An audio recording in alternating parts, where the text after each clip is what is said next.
Hey everyone, today we're going to talk about the slow response cardiac action potentials.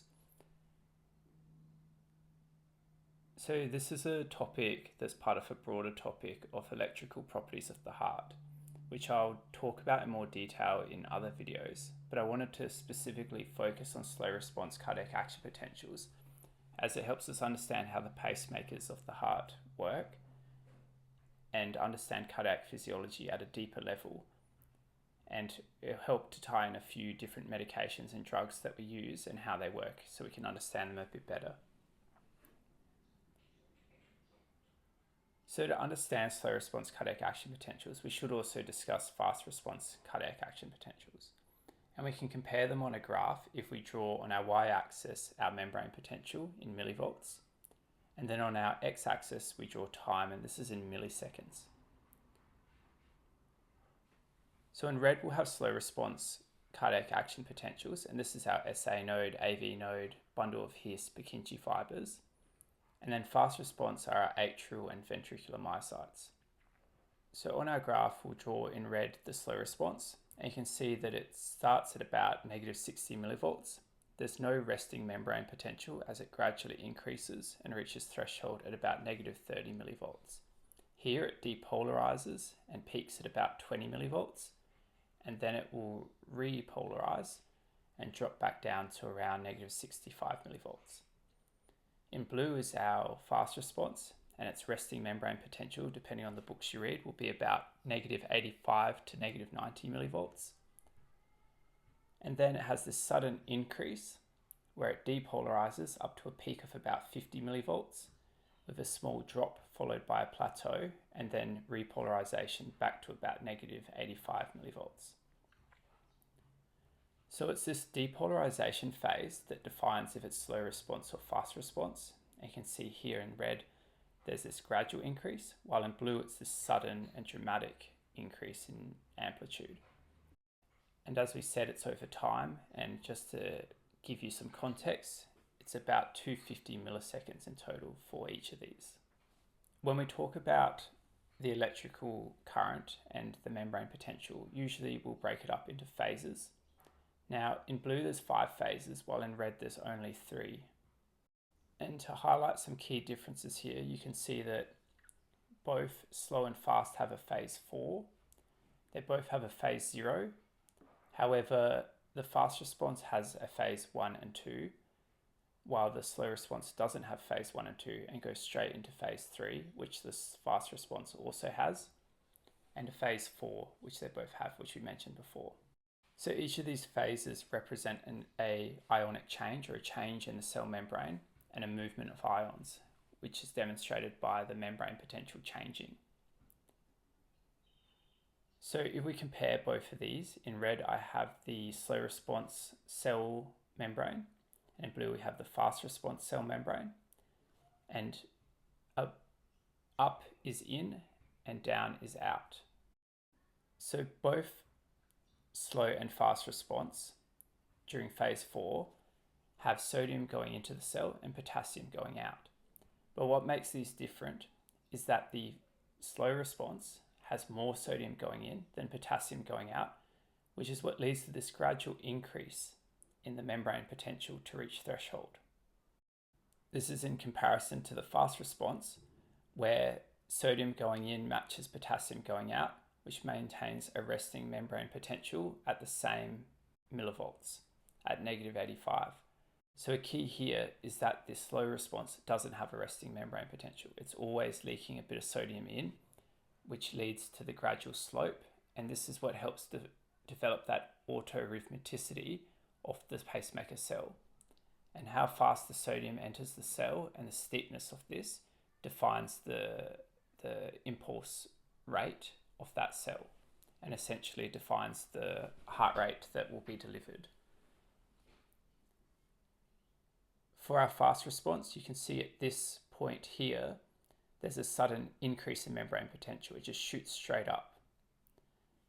Now, this is a moment where there's increased influx in sodium for the fast response. But then when we compare it to the slow response, where it's a more gradual incline, rather than use sodium, this is where calcium enters the cell. And this is another key difference between the cells. That in phase 0, the fast response predominantly has an influx of sodium, while the slow response has an influx of calcium. In regards to phase 1 for the fast response, there's a slowing down of sodium influx, and then there's an increasing of potassium efflux. And this leads to that drop in membrane potential because you have more positive ions now leaving the cell rather than entering, so the membrane potential drops. Then in phase 2 for the fast response, calcium channels will open up and calcium is released from the cytoplasmic reticulum as well. So there's more intracellular calcium and it matches the potassium leaving the cell. So you have equal influx of a positive ion with equal efflux of a positive ion. So the membrane potential is stable. And this is the plateau. Then we move on to phase 3, which both cardiac action potentials have. And this is dominated by efflux of potassium. So again, you have more positive ions leaving the cell, meaning that the cell membrane will then become more negative as it repolarizes back to its either resting membrane potential or its most negative potential. And then we repeat it again as we hit phase 4. And as I mentioned, phase 4 in the fast response is a plateau as you have equal potassium leaving the cell as sodium entering the cell.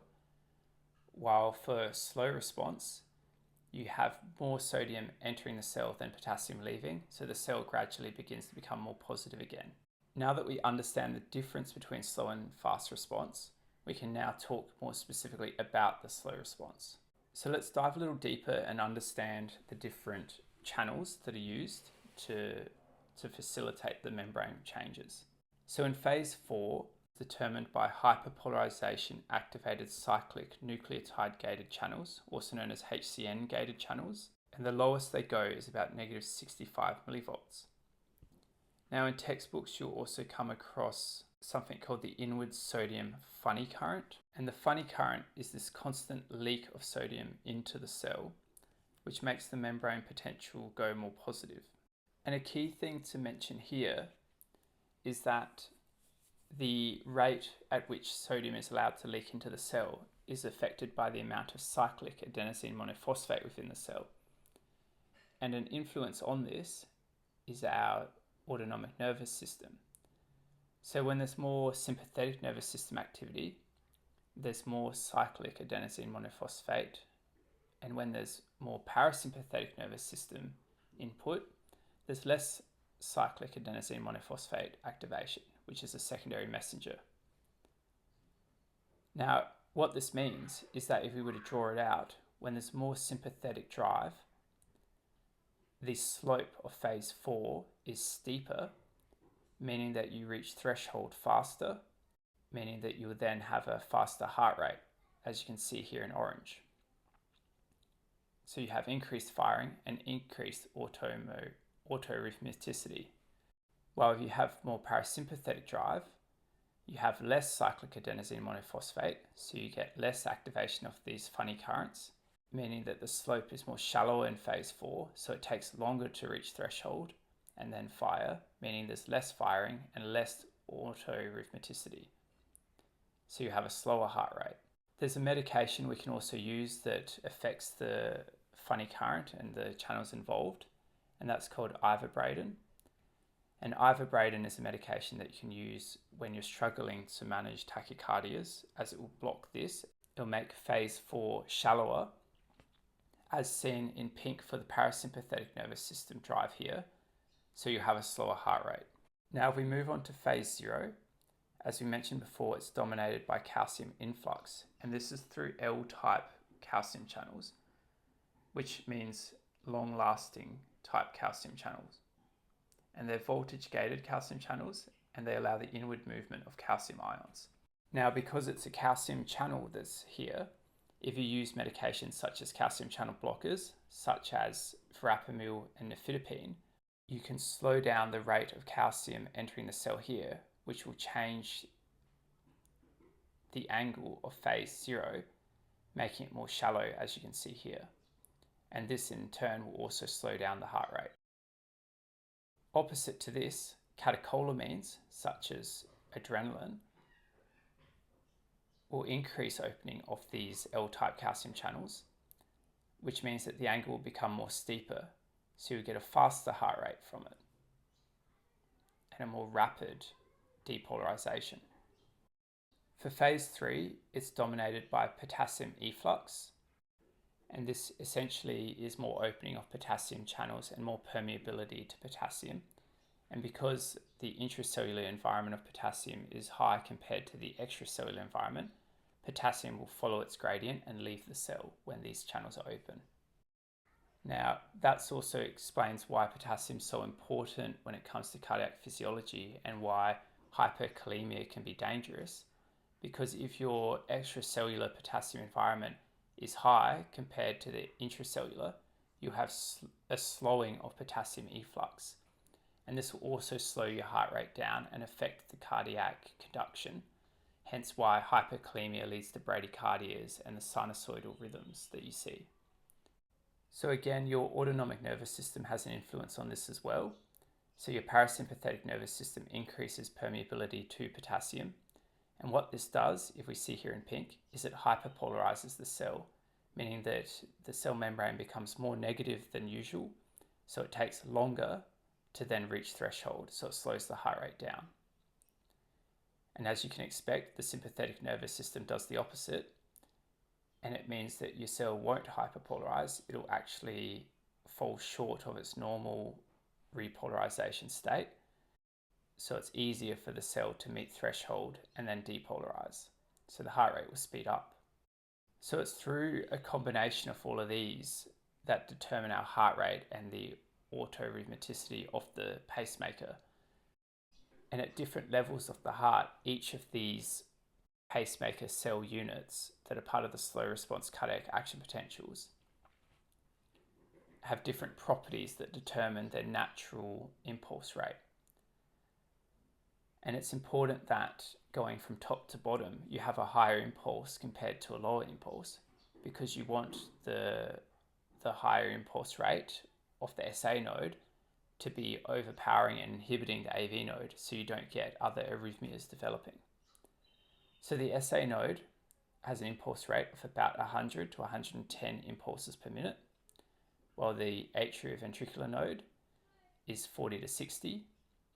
The bundle of His is 40, and the Purkinje fibers are about 15 to 30. And clinically, this helps us understand also the level of blocks, because if you have for example, a block at the level of the AV node and the bundle of His is now the major pacemaker, your heart rate will sit around 40 beats per minute. And then if you have a lower block, such as in complete heart blocks as well, you will see that then the Purkinje fibers become the major pacer here at about 15 to 30. So the level or the heart rate can also help you understand the level of the block. So that concludes the video on slow response action potentials. If you have any questions, anything you want to ask, feel free to leave it in the comments. Next week, we'll talk about the fast response cardiac action potentials. And then in the following video, we will integrate all of these to then understand refractory periods and protective mechanisms of the heart to avoid tachyarrhythmias or bradycardias to maintain a normal physiological state.